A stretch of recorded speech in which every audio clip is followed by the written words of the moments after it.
दिल्ली की जनता के साथ हो रहा है। दिल्ली का जो मध्य वर्ग है, वो बड़े ही उससे आम आदमी पार्टी को हटाकर उसे वो भाजपा को लेकर आया। और मैंने चुनाव में देखा था, कोठी वाली की बीवियां ही शब्द कहूंगा उनके लिए, लाइन में लगी थी कि 2500 रुपए मिलेगा, भाजपा जीतेगी तो 2500 रुपए मिलेगा। आज मध्य वर्ग के लिए जो निर्णय लेकर आई है भाजपा की सरकार, वो करा रही है। 1 जुलाई से, अब जुलाई आ गया, कि जो 10 साल पुरानी डीजल की गाड़ी है और 15 साल पुरानी पेट्रोल की गाड़ी है, उसको ईंधन नहीं मिलेगा। और एकाएक दिल्ली की सड़क से 62 लाख गाड़ियों को हटा रही है भाजपा की सरकार। और इस 62 लाख गाड़ियों का अगर आप जोड़ लीजिए कि ये 10 साल 15 साल पुरानी सरकार का अगर गाड़ियों का अगर 1 लाख रुपए में भी बिकता है, तो करीब 6 खरब 20 अरब रुपए लोगों का छीन रही है वो, पूरी तरह से रोड से हटा के। और अब यदि उस व्यक्ति के पास पैसा नहीं है, तो अब वो गाड़ी भी नहीं चढ़ सकता है। तो आपको नहीं लगता कि ये जो ऑटो इंडस्ट्री बैठ रही है, क्योंकि मिडिल क्लास के पास पैसा नहीं है, उस ऑटो इंडस्ट्री को पुश करने के लिए, उसको फायदा पहुंचाने के लिए ये खेल किया गया है दिल्ली में भाजपा की सरकार द्वारा? बिल्कुल बिल्कुल, इसके ऊपर मैं बोलता हूँ आपको, ये जिसका भी दिमाग है, ये बिल्कुल तुगलकी फरमान है। कैसा बताऊं मैं? अब आप जैसा एक मिडिल क्लास का एक गाड़ी खरीदता, कोई भी किसी के पास पैसा नहीं रहता 10 लाख की गाड़ी खरीदने के लिए, कैसे भी लोन पे जाएगा वो। 7 लाख रुपए उसका लोन रहता, 3 लाख रुपए डाउन पेमेंट किया भी। अब वो 7 लाख पेमेंट कब करेगा? कम से कम उसको मिनिमम 6 से 7 साल चाहिए ईएमआई, महीना महीना महीना महीना भर के। जब 7वें साल तक अगर गाड़ी रिटर्न कराओ, तो 8वें साल गाड़ी उसकी खुद की हो जाएगी। जब मालूम पड़ा कि गाड़ी खुद की हो गई, अब मैं इसको बिना लोन फ्री गाड़ी चलाऊंगा, तो उसको मालूम पड़ेगा तो स्क्रैप हो गई, ईएमआई भर के उसका जीरो हो गया वैल्यू इसका।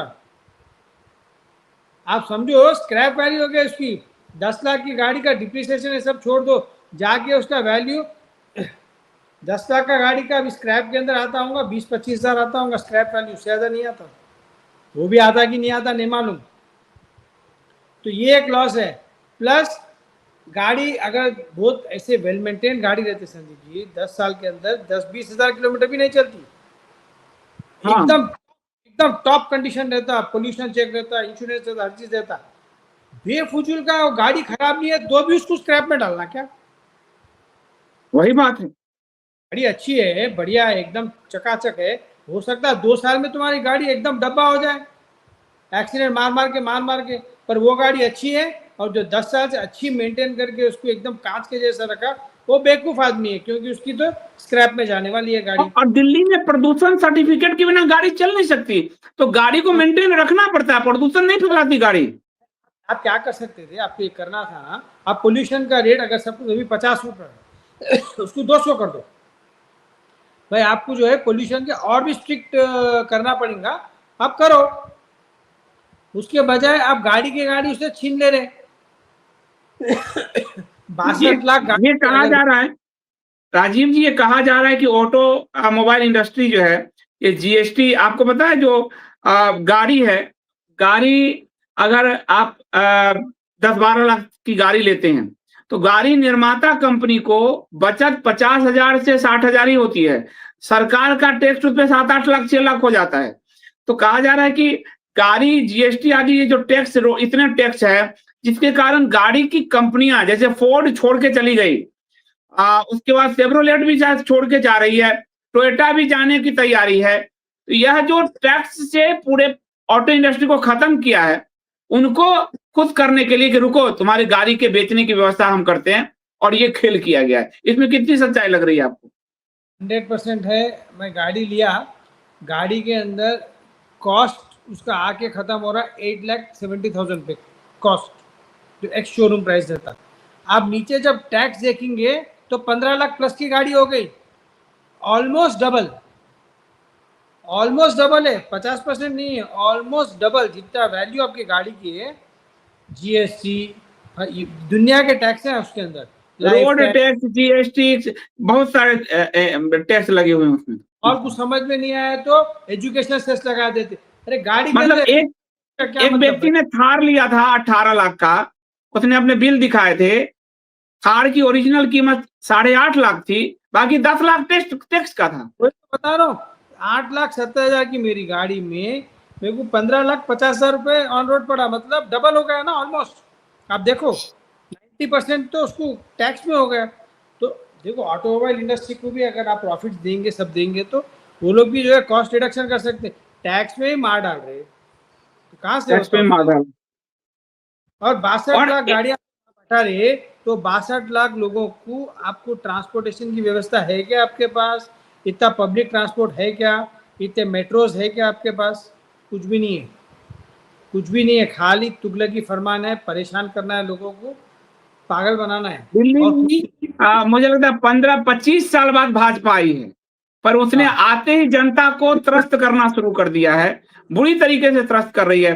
तो जो लोगों के मकान तोड़ने शुरू कर दिए हैं, लाइन से मकान टूट रहे हैं, बिजली जो नहीं जाती थी, बिजली कटनी शुरू हो गई है, पानी की प्रॉब्लम शुरू हो गई है, और अब गाड़ियां छीन रहे हैं।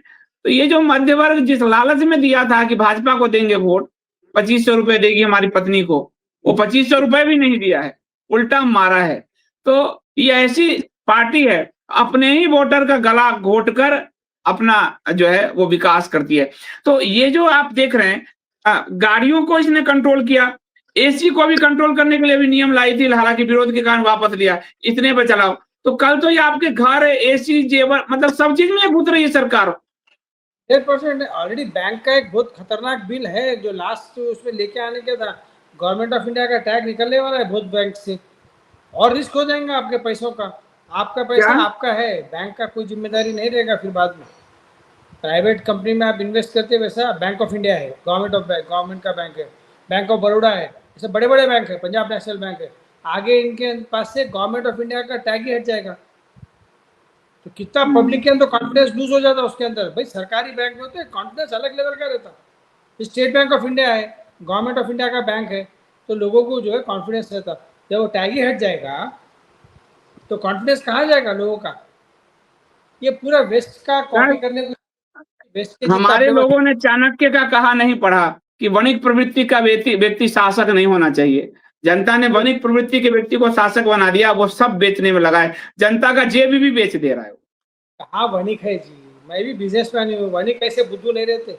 ये कहा बोला नहीं, प्राइम आप तो मिनिस्टर। बिजनेसमैन हो तो अपने बिजनेस के लिए हो ना, ये तो लूटने वाला है। इसके दोस्त बहुत सारे हैं जिनके जिनके हाँ, हित में आम जनता को लूटना है। करेक्ट है, ये करेक्ट है। अभी ये अभी देखो, अभी 7 जुलाई को या 9 जुलाई को यूएस का बहुत बड़ा एक ट्रेड का जो है डिक्लेरेशन आने वाला है ट्रम्प से। अगर वो डिक्लेरेशन आ जाता, 100% प्रूफ है पहलगाम का जो अटैक के बाद में अपने आर्मी अटैक करी, वो बीच में ब्रोकर अमेरिकन ही करवाए सो है ट्रेड डील का धमकी दे के, ये प्रूफ हो जाएगा ना। इसके बाद में और क्या प्रूफ चाहिए? क्या क्या डील है वो, क्या डील है? अभी उसकी जो वॉशिंगटन से, जैसा उनका ट्रम्प के स्पोक्स पर्सन रहते ना यहाँ पे, वहाँ पे जो ऑफिशियल स्पोक्स पर्सन रहता रिपब्लिकन पार्टी का, वो क्या बोली आके कि अभी यूएस इंडिया का सबसे बड़ा हिस्ट्री में ट्रेड डील 9 जुलाई को अनाउंस कर देंगे। 7 जुलाई को वहाँ से स्टार्ट होगा नेगोशिएशन, 2 दिन में कंप्लीट करके 9th को पब्लिक कर देंगे क्या डील है वो। अगर वो डील हो जाता, ट्रेड डील, मतलब ये करेक्ट ही बोला ना ट्रम्प की, हम ट्रेड की ट्रम्प वजह से रोके, गलत नहीं बोला ना। तो इनका 20 जो बार बोल मिस्री दिया उसने तो 20 बार बोल दिया। और जो मिस्री आके बोला वो गलत था, जो फॉरेन सेक्रेटरी बोला वो गलत था फिर।